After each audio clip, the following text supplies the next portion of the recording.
Why Gino and Natalie already feel like a better 90-day fiancé couple than he and Jasmine ever were. Hello guys, welcome back to my channel. For the latest news update, please subscribe the channel and press the bell icon. 90-Day Fiancé fans who frequent Cinema Blend likely won't be surprised that I don't think Gino Palazzolo and Jasmine Pineda were the first successful relationship in this franchise. While it seemed like the couple was going to press on with their open marriage plans when Happily Ever After's new season kicked off, things took a big twist when Gino informed Jasmine he wanted a divorce. Now, after seeing how he's relayed his awkward situation with his new girlfriend Natalie, I can't help but feel like they're the much better pairing.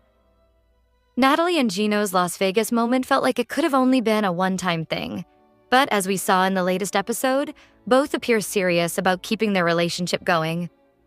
They had a conversation about where things currently stand and how they intend to move forward, and I'm loving what was said. The first green flag from the duo's conversation is that Natalie is only invested in Gino and Jasmine's situation, in the sense that she wants to ensure they're no longer together before she pursues a relationship with him. It's not because she's intimidated by Jasmine or afraid of any confrontation. Natalie simply doesn't want to get involved in any unnecessary drama. And while that might be tough to avoid on a reality show, it's refreshing that she's holding off until things are clearly resolved. Of course, we know more conflict is coming based on the trailer, so maybe I'm giving Natalie too much credit too early. We've known for a while that Gino and Jasmine were one of the many 90-day couples who split after marriage. Fans who followed the show since their first appearance likely saw the breakup coming. Their relationship never quite showed the foundation needed for a long-lasting future. With Natalie, there seems to be more hope for Gino. She appears independent, easygoing, and genuinely interested in building something positive. Most importantly, she brings out his sense of humor, and that might be the start of something more meaningful than what he had with his soon-to-be ex-wife. Of course, time will tell. As 90-Day Fiancé, Happily Ever After continues with new episodes airing Sundays at 8 p.m. ET on TLC. This season has heavily focused on Jasmine and Gino's story, but given how engaging it is, it's easy to see why. Mick Jost is a content producer for Cinema Blend with his hand in an eclectic mix of television goodness. Star Trek is his main jam, but he also regularly reports on happenings in the worlds of WWE, Doctor Who, 90-Day Fiancé, Quantum Leap, and Big Brother. He graduated from the University of Southern Indiana with a degree in journalism and a minor in radio and television. He's also known for hosting panels and podcast appearances when the opportunity arises. On the July 27th episode of 90-Day Fiancé, Happily Ever After, both Gino and Jasmine were left shaken after a confrontation in a local parking lot, where Gino accused Jasmine of being unfaithful before their open marriage agreement and asked for a divorce. During their tense exchange, Gino claimed to have phone records he believed showed evidence, which Jasmine strongly denied. After leaving Jasmine alone in the parking lot, Gino felt that he got a chance to get pretty much everything he wanted off his chest. Later, in a confessional, he suggested Jasmine had tricked him into the idea of an open marriage. But Jasmine insisted that she never cheated on Gino and that the evidence he had did not prove otherwise. What hurts me the most is the fact that he wants to divorce me for something that is not true, she said in a confessional. She admitted that she called Matt but claimed Gino knew about their friendship. I have an explanation for those calls, Jasmine continued. If he wants to divorce me and hate me, he could hate me for any other thing except for that. And that's why I'm so hurt, because it's like someone receiving a life sentence for a crime they didn't commit. That's how it feels. Eventually, Matt arrived at the parking lot to pick up Jasmine and the assortment of her belongings that Gino gave her after the confrontation. During the ride back to his house, Jasmine told him the meeting did not go well. At the same time, however, Matt wasn't surprised to hear what Gino said. I was expecting Gino to be Gino, which is talk down to her, treat her badly. Part of me wanted it to happen like this, though, he confessed. Maybe if she completely sees how this guy is, she'll actually recognize what's worth her time and see that I'm the one who's picking up the pieces. I'm the one who's always supporting her. Jasmine then informed Matt that Gino asked for a divorce. He hurt me, Matt. He doesn't care about me. He never did, she said quietly, to which Matt replied, That's Gino for you. Despite the alleged evidence he had, however, Gino still held on to a glimmer of hope for his relationship with Jasmine. There might be a small chance of hope for us, but I would say it's small. I would prefer to wait for a recession when the market completely drops, he explained, because I don't want to share money with Jasmine unnecessarily. But Gino admitted that getting divorced is a process. He also lamented how his relationship with Jasmine ultimately panned out. I had a whole life planned out with Jasmine, he said. And for things to end this way, I feel like it was a whole waste of time and it just makes me sick. During a shopping trip at a local thrift store, Gino called his new love interest, Natalie, who asked how the divorce conversations went. It was difficult. I was very emotional, I was very upset, and I kind of let her have it, Gino explained. He then revealed that it sounded like Jasmine wanted to reconcile with him. Obviously, I was very upset about what she did to me, Gino continued, referencing the cheating allegations, and I wasn't in the right frame of mind to continue the conversation. After revealing he asked Jasmine for a divorce, Gino told Natalie that Jasmine was shocked by his request. I don't think she expected me to say that, he added. Do we have full closure yet? No, Gino confessed. But at least I told her how I felt. She told me how she felt. We got through that part. Gino also told Natalie that he had informed Jasmine about his trip to visit her in Las Vegas, but noted, I don't think she was thrilled about it. I understand that, Natalie replied, but insisted once again that she didn't want to be in the middle of anything. Still, Gino extended an invitation to Natalie to visit him in Michigan, which she accepted. In a confessional, Gino said he could not wait to see her again. That said, Gino explained that he is still trying to process his feelings surrounding his proposed divorce with Jasmine. It's complicated, he added. Gino Palazzolo and Jasmine Pineda have become reality TV household names after starring on multiple seasons of TLC's 90 Day Fiancé. Gino, a then 52-year-old Michigan native, fell in love with a 35-year-old Panamanian woman named Jasmine online. However, viewers would witness several heated arguments, jealousy issues, and multiple breakups between this married couple.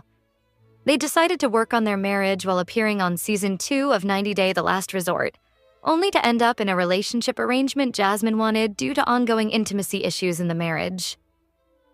Now appearing on 90 Day Fiancé, Happily Ever After, Season 9, the couple are living apart and must decide how to move forward with their lives, whether as a couple or on separate paths. Gino and Jasmine are back on our screens for the 9th season, but their relationship is far from resolved. Fans will recall that Jasmine wanted more freedom in the relationship due to Gino's emotional and physical distance. He hesitantly agreed, believing it might somehow reignite their bond. Jasmine also had someone in mind, a man named Matt Branasterianu, whom she met at her local gym. In episode 3, Gino agrees to meet Jasmine at a local spot. The couple have not lived together for 4 months and have barely spoken. Viewers learn in the previous episode that Jasmine had to email Gino just to reach him, and he might not even reply. When Gino opens his trunk, we see Jasmine's clothes and a coffee maker that he wants to return to her. When she sees all her things packed up, she realizes it's not a good sign. It feels like a bad omen. I mean, Gino, his tone of voice, my clothes in the trunk, it doesn't look like a person who is trying to take me back. At all, Jasmine shares. With emotions running high, Gino tells Jasmine that she broke the boundaries of their open marriage. The big problem that I have is that I recently found out that you were involved with him, Matt, 4 months before I agreed to an open marriage, he tells her, adding that he reviewed her phone records. She really betrayed my trust, and I have the proof, he says in a confessional.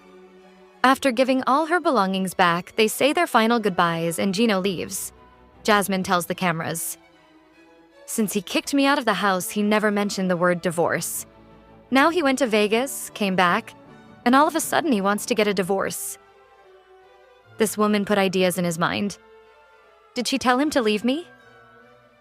Before Jasmine met Gino at the park, she said she hoped they could reconcile and resume their lives together. I have missed him so badly, and I don't know. I might sleep in my house tonight with my husband. And everything is going to go back to how it was when we first got married, she shared. Jasmine appeared blindsided when he asked for a divorce. In fact, On July 21st, after the episode aired, Jasmine posted on Instagram that it was traumatizing watching the episode back, which had been filmed the previous year. She also clarified that their conversation at the park happened way before she had her daughter. As fans may recall, during the 90-day The Last Resort reunion, Jasmine surprised castmates with her pregnancy. It was revealed that she and Matt were expecting a baby. They welcomed their daughter Matilda in March. In the new season, Gino introduces viewers to a new woman in his life named Natalie, who lives in Las Vegas. He travels to Sin City to meet her, and they have a great time together. She shows him around her neighborhood, and they visit an ice bar where they share a...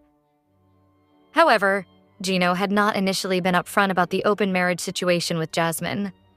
When he explained it to Natalie, she was surprised and questioned why he hadn't already proceeded with the divorce since he was no longer with Jasmine. She eventually gave Gino an ultimatum, feeling she was being caught in the middle. "If you want to see me again, I just need you to get closure, and I need Jasmine to get closure. I think that's the morally correct thing to do," Natalie told him. "It's very important that you don't give her any false hope or allow her to believe she still has a chance," she said. Natalie added, "I need Jasmine to know that you've moved on and that there's just no way she's coming back, if that's unclear to her right now." It looks like Gino followed Natalie's advice and moved ahead with the divorce. He appeared noticeably happier with Natalie, who also seemed genuinely interested in him. Episode 4 of 90 Day. Fiancé, Happily Ever After. Season 9 premiered on July 27th, 2025. In it, Tiger Lily confronts Adnan about his smoking. She suspected he had smoked without telling her and confronted him, and he admitted it. She reminded her husband that when she had asked him not to smoke, he agreed. She said that by doing it without telling her, he had broken her trust. Adnan didn't think the issue was significant enough to lose her trust, especially considering he had left his home country to be with her. Tiger Lily grew emotional during their conversation because she felt Adnan wasn't taking responsibility for his actions. Later at a restaurant, they talked about an upcoming ultrasound. During the conversation, Tiger Lily brought up something that had been bothering her. She recalled that she had asked him to promise he would tell her if he ever smoked again. He hadn't, and only admitted it when she confronted him directly. She reminded him that she had promised not to get angry if he was honest with her, but he had still chosen to keep it a secret. He shrugged and said she could already tell when he smoked, so it felt unnecessary to tell her. Tiger Lily pointed out that he had promised to quit once she became pregnant. When she asked if he had hidden it from her more than once, Adnan admitted he had. She then asked if he thought it was okay to keep secrets in a marriage. Adnan said he believed it was fine for certain things. Tiger Lily pressed further, asking how she could trust him with more serious matters if he couldn't be honest about something small like smoking. She said that trust had been broken. Adnan expressed frustration, saying he had sacrificed a lot to be with her and now felt hurt that she didn't trust him over what he saw as a minor issue. He claimed her trust issues were her problem, while she insisted that he caused them through dishonesty. Tiger Lily concluded that his refusal to take responsibility and his pattern of hiding things were pushing her away. In a confessional, she admitted she didn't know how to continue in a relationship without trust. A 90-Day Fiancé star who recently said his goodbyes to his family and returned to America is revealing the surprising reason behind his decision. David recently shared an Instagram video taking his morning walk in Fountain Hills, Arizona. "Have some things to take care of," David revealed. He said it felt weird to be back and that it was difficult being without Annie and Minthira. However, David added that he would be apart from them only for a short period of time and hoped to accomplish what we need to accomplish. David has been receiving many questions from fans about what he's doing in Arizona, while Annie and Minthira are back in Thailand. He mentioned he had some business to take care of, but didn't go into details. He also referred to other things, keeping his response vague and mysterious. However, David assured fans that he would be announcing more soon. David may be under a contract that prevents him from discussing certain parts of his life on social media. Still, he feels a sense of responsibility to share updates with fans, given how active he and Annie are online. David is also uncertain about how long they'll be staying in Thailand and clarified that he's not planning to move back to America permanently just yet. David recently hinted at a possible exit from the franchise with Annie, but did appear in a few episodes of 90 Day Diaries. It's unclear whether David and Annie have filmed in Thailand. Meanwhile, Elizabeth Podhast and Andrei Castrovet's marriage faced a significant challenge during a trip to Moldova on 90 Day Fiancé, Happily Ever After. The couple, who had been married for 8 years, clashed when Andrei announced to friends and family, without fee, a 90 Day Fiancé star who recently said his goodbyes to his family and returned to America is revealing the surprising reason behind his decision. David recently shared an Instagram video taking his morning walk in Fountain Hills, Arizona. "Have some things to take care of," David revealed. He said it felt weird to be back and that it was difficult being without Annie and Minthira. However, David added that he would be apart from them only for a short period of time and hope to accomplish what we need to accomplish. David has been receiving many questions from fans about what he's doing in Arizona while Annie and Minthira are back in Thailand. He mentioned he had some business to take care of but didn't go into details. He also referred to other things, keeping his response vague and mysterious. However, David assured fans that he would be announcing more soon. David may be under a contract that prevents him from discussing certain parts of his life on social media. Still, he feels a sense of responsibility to share updates with fans, given how active he and Annie are online. David is also uncertain about how long they'll be staying in Thailand and clarified that he's not planning to move back to America permanently just yet. David recently hinted at a possible exit from the franchise with Annie, but did appear in a few episodes of 90 Day Diaries. It's unclear whether David and Annie have filmed in Thailand. Meanwhile, Elizabeth Podhast and Andrei Castrovet's marriage faced a significant challenge during a trip to Moldova on 90 Day Fiancé, Happily Ever After. The couple, who had been married for 8 years, clashed when Andrei announced to friends and family, without first telling Elizabeth, that they were planning to relocate to Moldova. He made the announcement in Romanian, leaving Elizabeth unaware of the situation until it was already unfolding. The moment highlighted their ongoing communication issues. 90 Day Fiancé fans have followed Elizabeth and Andrei from their K-1 visa journey to building a family in America. The current storyline centers on whether they'll move permanently and how they'll navigate life between two cultures. Andrei even organized an elaborate celebration in Moldova, resembling their previous wedding festivities. He believed Elizabeth was on board with the move when he addressed the crowd. Speaking in Romanian, Andrei informed Thrust, telling Elizabeth that they were planning to relocate to Moldova. He made the announcement in Romanian, leaving Elizabeth unaware of the situation until it was already unfolding. The moment highlighted their ongoing communication issues. 90 Day Fiancé fans have followed Elizabeth and Andrei from their K-1 visa journey to building a family in America. The current storyline centers on whether they'll move permanently and how they'll navigate life between two cultures. Andrei even organized an elaborate celebration in Moldova, resembling their previous wedding festivities. He believed Elizabeth was on board with the move when he addressed the crowd. Speaking in Romanian, Andrei informed the guests about their relocation plans, while Elizabeth stood beside him, unaware of what he was saying. "I'm not fluent in Romanian yet. I have a very limited vocabulary, so some things get lost in translation. And this is actually one of those moments," Elizabeth explained in a confessional. The evening ended with a grand fireworks display celebrating the move, though Elizabeth remained confused the entire time. Her reaction underscored their miscommunication, as she admitted to not fully understanding what was going on. Before traveling to Moldova, Elizabeth had discussed the idea of relocating with fellow cast members Lauren Bravarnik and Yara Zaya. Both women raised concerns about the decision. Her question reflected concerns about global circumstances and practical realities. Elizabeth defended their consideration of the move, noting that they had researched schools for their children and looked into career options.